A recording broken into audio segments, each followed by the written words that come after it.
నమస్తే, welcome to 99 TV. Russia Ukraine యుద్ధం, దీని ముగింపు ఎలా ఉండబోతోంది?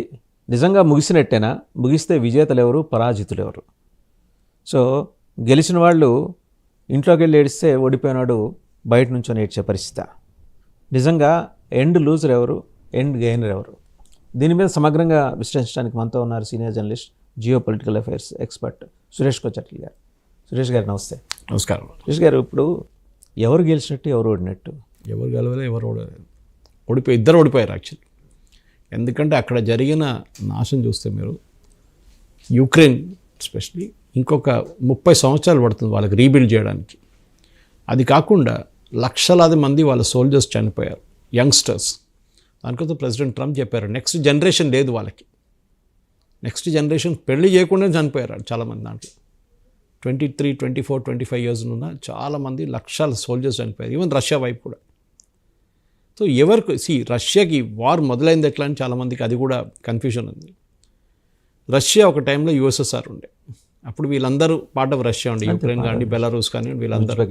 కానీ దాని తర్వాత యుఎస్ఎస్ఆర్ స్ప్లిట్ అయిన తర్వాత రష్యా సపరేట్గా అయిపోయింది. ఇది అన్ని కజాకిస్తాన్, తుర్క్మెనిస్తాన్, యుక్రెయిన్ ఇట్లాంటి చాలా చిన్న states became the own countries అనమాట. అక్కడ రష్యాకి వరి ఏముండే, అప్పుడు బ్రెజ్నెవ్ టైంలో కూడా మాట్లాడినప్పుడు ఏం చెప్పారు, అప్పుడు ఒక కండిషన్ ఏం చెప్పారు, సెకండ్ వరల్డ్ వార్ తర్వాత నేటోని రష్యా పక్కన రానియము అని చెప్పి ఒక అన్రిటన్ అగ్రిమెంట్ ఉండే వాళ్ళ దగ్గర. అది యూఎస్ కూడా అంగీకరించారు, నేటో రాకూడదు, ఎందుకంటే రష్యాకి నేటోకి పడదు. నేటో అంటే మన అందరూ తెలుసు, north Atlantic treaty organisation, mostly European countries plus US. వాళ్ళ చార్టర్ ఏంటంటే, వాళ్ళ నేటోలో ఉన్న ఎవరైనా ఒక రాష్ట్రం మీద ఎవరైనా దాడి చేస్తే వీళ్ళందరూ కలిసి వాళ్ళని ప్రొటెక్ట్ చేస్తారు. రష్యా ఏమంటున్నారు, మా పక్కన వచ్చి కూర్చుంటే మేము మా మీద ఎప్పుడు దాడి చేస్తారో మాకు తెలియదు. యుక్రెయిన్ దగ్గర ఏం చెప్పారంటే, మీరు నేటోలో మెంబర్షిప్ తీసుకోకూడదు. అదే టైంలో జెలెన్స్కీ ఎలక్షన్ గెలిచి వచ్చారు. జెలెన్స్కీ వచ్చి నేను నేటో మెంబర్షిప్ తీసుకుంటా అని చెప్పారు. అది వినంగానే పుటిన్కి పిచ్చి పట్టేస్తుంది. సరే ఇలా చూసుకుంటాను నిన్న అని చెప్పి మొదలుపెట్టాను. So what Russia did was, Donetsk మిగతా ఏరియా, కుర్స్క్ ఏరియాస్ అంతా కంప్లీట్గా ఒక బఫర్ జోన్ క్రియేట్ చేశారు బిట్వీన్ యుక్రెయిన్ అండ్ రష్యా. నడిమిట్లో ఉన్న కంట్రీస్ అన్ని, ఏరియాస్ అన్ని రష్యా తీసుకున్నారు. రష్యన్ స్పీకింగ్ ఉండే చాలా మటుకు. సో రష్యాకి ఒక బఫర్ జోన్ లాగా అయిపోయింది. రేపు నేటో వస్తే కూడా ఫస్ట్ దీల మీద దాడి చేసిన తర్వాత రష్యా మీద దాడి చేయాల్సింది, నడిమిట్లో ఒక ఏరియా లాగా వచ్చేస్తుంది అనమాట. కానీ దాని తర్వాత ఏం జరిగిందంటే, ఈ యూరోపియన్ యూనియన్ ఎస్పెషలీ యుఎస్ కూడా ప్రెసిడెంట్ బైడెన్ ఉన్నప్పుడు ఈ వార్ని సపోర్ట్ చేయడానికి బిలియన్స్ ఖర్చు పెట్టారు. ఇప్పుడు ప్రెసిడెంట్ ట్రంపే అంటున్నారు, మేము $300 బిలియన్ ఇచ్చామంట. దాంతో ఎవరికి డబ్బులు వచ్చినాయండి? యుక్రెయిన్కి వచ్చింది, జెలెన్స్కీకి వచ్చింది. అది కాకుండా ఆర్మ్స్ అండ్ అమ్యునిషన్ అది యూరోప్ నుంచి ఇచ్చారు, యుఎస్ నుంచి ఇచ్చారు. ఇదంతా ఎందుకు చేశారంటే, రష్యాని ఎట్లయినా అరికట్టాలి, రష్యా పాత రష్యా కాకూడదు, పుటిన్ మొత్తం కిందకి దింపేసేయాలి, రష్యన్ బ్యాంకింగ్ సిస్టమ్ కొలాప్స్ చేసేయాలి. దాంతో వాళ్ళ ఏముండే అనమాట. కానీ 3 సంవత్సరాల తర్వాత చూస్తే రష్యా ఎక్కడుంది అక్కడే ఉంది, రష్యాకి ఏం కాలేదు. సరే వాళ్ళ ఆర్థిక స్థితి కొంచెం బాగాలేదు, కానీ వాళ్ళు జీడిపి కూడా ఇప్పుడు చాలా స్ట్రాంగ్ ఉంది. యూరోప్ కన్నా జీడిపి కన్నా బాగుంది వాళ్ళది, రష్యాది. వాళ్ళు ఆయిల్ అమ్మలేకపోతున్నారు ఇంటర్నేషనల్ మార్కెట్లో, కానీ ఇండియా లాంటి దేశాలకు ఆయిల్ అమ్ముకుంటున్నారు వాళ్ళు. ఇండియా తీసుకొని రిఫైన్ చేసి యూఎస్కి అమ్ముతున్నారు. ఆలోచించండి. న్యాచురల్ గ్యాస్ యూరోప్కి వెళ్తున్నప్పుడు బంద్ చేశారు, కానీ దీనికన్నా ముందు వాళ్ళు మంచిగా సంపాదించుకున్నారు Russia sitting on pretty ground. జెలెన్స్కీది ఎక్కడైపోయిందంటే, జెలెన్స్కీ ఈ ట్రంప్ వస్తానని చెప్పి జెలెన్స్కీకి అంత కాన్ఫిడెన్స్ లేకుండే. ఇన్ఫ్యాక్ట్ ట్రంప్కి ఆ రోజు ఓవల్ ఆఫీస్లో నడిచిన కొట్లాట్లో మెయిన్ రీజన్స్ వాస్, అది జేడీ వ్యాన్స్ మెన్షన్ కూడా చేశారు. ఈ జెలెన్స్కీ యుఎస్ ఎలక్షన్ నడుస్తున్నప్పుడు, ఇప్పుడు జరిగిన ఎలక్షన్లో వెళ్ళి క్యాంపెయిన్ చేశారు బైడెన్ కోసం. అప్పుడు ఆలోచించండి, ట్రంప్ ఇస్తాడా? ఎందుకు ఊరుకుంటాడు? కథ రాగానే కొట్టాడు, ఓవల్ ఆఫీస్ పిలిచి లేని పని తిట్లు తిట్టేసి పంపించేశాడు. సో జెలెన్స్కీ ఏమనుకున్నారు, నాకు డబ్బులు వస్తూనే ఉంటుంది, నాకు ఆయుధాలు వస్తూనే ఉంటుంది, ఇది నడుస్తూనే ఉంటుందండి. లాస్ట్ ఇప్పుడు వాళ్ళ దగ్గర కొట్లాడడానికి సోల్జర్స్ లేవు, కాన్స్క్రిప్ట్ చేస్తున్నారు. అది కూడా జేడీ వ్యాన్స్ మెన్షన్ చేశారు. రోడ్ల మీద నడుచుకుంటూ పోతున్న యంగ్స్టర్స్ని పెట్టుకొని తీసుకెళ్ళిపోయి ఆర్మీలకు పెట్టేస్తున్నారు. ఎన్ని రోజులు నడిపిస్తారు ఇట్లా? సో ఈ వార్లో no winners, all losers only. Russia కూడా చాలా మటుకు ఒక 10 సంవత్సరాలు ఇంకా వెళ్ళిపోయింది. వాళ్ళ మిలిటరీ ఇన్ఫ్రాస్ట్రక్చర్ చాలా దెబ్బతిన్నది.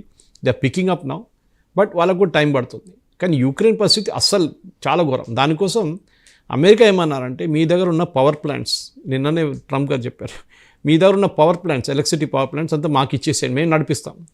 ఎందుకంటే మీరు నడిపించలేరు, మొత్తం రష్యా వచ్చి ధ్వంసం చేసేస్తారు దాన్ని మొత్తం మేము రీబిల్డ్ చేసి మేమే నడిపిస్తాం, మిమ్మల్ని ఛార్జ్ చేస్తాం అన్ని ఒక యూనిట్కి ఇంత అని చెప్పేసి. ఇంకోటి రేర్ ఎర్త్, మేము మీకు $300 బిలియన్ ఇచ్చాం, అది లోన్ లాగా చూసుకోవాలి, గ్రాంట్ కాదు, మాకు దాని బదులు ఏమి ఇస్తారు మీరు? But earlier Biden's assurance was that it was a grant. అది ఎక్కడ రాసి పెట్టలేదు, ఓన్లీ unwritten, అన్ని వర్బల్ అన్నమాట, వెర్బల్ అంతే. సో ట్రంప్ ఏమంటున్నారంటే why saying rare earth metal అంటే ఎస్పెషలీ రష్యా, ఈ తజికిస్తాన్, ఈ కజాకిస్తాన్, యుక్రెయిన్ అంతా చాలా మటుకు న్యాచురల్ రిసోర్సెస్ ఉన్నాయి మన దగ్గర, ఈవెన్ ఆఫ్ఘనిస్తాన్ ఉంది, ఓకే, జమ్మూ కాశ్మీర్, ఆ entire areas like that. Rare earths అంటే ఇప్పుడు చాలా మటుకు మన లిథియం లాంటి అది మన దగ్గర కూడా లదాఖ్లో దొరికింది మనకు. అవును. సో ఇప్పుడున్న కొత్త ఎలక్ట్రిక్ కార్స్కి అన్నిటికీ అది China focus on north east కూడా అదే కదండి. అది ఈవెన్ ఆఫ్రికాలో చైనా చూసుకుంటున్నారు కదా.